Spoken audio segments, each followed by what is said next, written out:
සුබ දවසක් යාළුවනේ ඔයාලා හැමෝටම අද මම ඔයාලට කියලා දෙන්න හදන්නේ කොහොමද Facebook account එකක professional mode on කරගන්නේ කියලා. ඉතින් වැඩි කතා නැතුව අපි කෙලින්ම වීඩියෝ එකට යමු. වීඩියෝ එකට යන කලින් තාමත් මගේ YouTube channel එක subscribe කරලා නැත්නම් subscribe කරන්න අමතක කරන්න එපා. වීඩියෝ එක හොඳයි කියලා හිතනවා නම් like කරන්නත් අමතක කරන්න එපා. යන්න මේ විදිහට ඔයාගේ Facebook app එකට ඊට පස්සේ ඔයාගේ මෙන්න මේ profile එකට දාලා තියෙන මෙන්න මේ photo එක උඩ මෙතන touch කරන්න. ඊට පස්සේ ඔයාලට බලා ගන්න පුළුවන් මෙන්න මෙතන දකුණු පැත්තේ කෙළවරේ උඩින් දින ඩොට් තුනක් මෙන්න මේක ටච් කරන්න.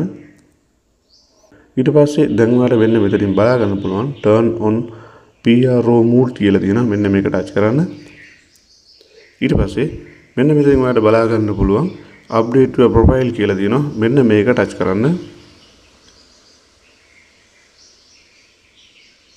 හරි ඊට පස්සේ මෙන්න මෙතනින් ඔයත් මෙතන මේ පබ්ලික් කියන තැනින් මේ විදිහට ටික් එක දාගෙන තියාගන්න. මම මෙතනින් දැනටම දාලා තියෙනවා. ඊට පස්සේ මේ next කියන එක ටච් කරන්න. හරි ඊට පස්සේ මේ confirm කියන එක දෙන්න ආයෙත්. ඊට පස්සේ මෙන්න මෙතනින් ඔයාලට බලා ගන්න පුළුවන් කැටගරි කීපයක් දීලා තියෙනවා. ඒ කියන්නේ උදාහරණයක් විදිහට ඔයා මියුසික් කරන කෙනෙක් නම් ඒ මියුසික් එකට අදාළව ඔයාලට මෙතනින් මෙන්න මේ විදිහට මේ මියුසික් මන් කියලා මෙන්න මෙතන ඔයාලට බලා ගන්න පුළුවන්. මෙන්න මේ වගේ මේ විදිහට සිලෙක්ට් කරාට පස්සේ කවුරු කෙනෙක් ඔයාගේ වගේ කැටගරියක් Facebook එකේ සර්ච් කරොත් ඔයාවත් ඉක්මනට ඒ අයට සර්ච් වෙනවා. ඉතින් ඒකට තමයි මෙන්න මේ ඔප්ෂන් එක දීලා තියෙන්නේ. ඊට පස්සේ මෙතනින් මේ විදිහට තෝරගෙන ඔයාට අදාළ කැමති එකක් මෙතනින් දෙන්න. තුනට පස්සේ මෙන්න මේ next කියන එක ටච් කරන්න. ඊට පස්සේ ඔයාලට බලා ගන්න පුළුවන් මෙන්න මෙතනින් තියෙන පහලින් ඇවිල්ලා go to your dashboard කියලා මෙන්න මේක ටච් කරන්න.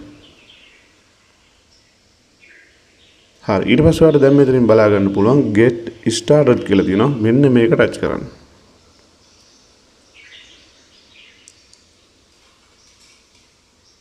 හරි දැන් ඔයාලට මෙතනින් කරන්න තියෙන්නේ මෙන්න මේ එකින් එක විස්තර ටික කියවලා ඉවර වෙලා ඔයා කැමති කැටගරි එකක් තෝරගෙන මෙන්න මේ විදිහට ටික් එකට දාගෙන මෙතනින් සිලෙක්ට් කරගන්න. ඊට පස්සේ මෙන්න මේ update කියන එක උඩ එකපාරක් ටච් කරන්න.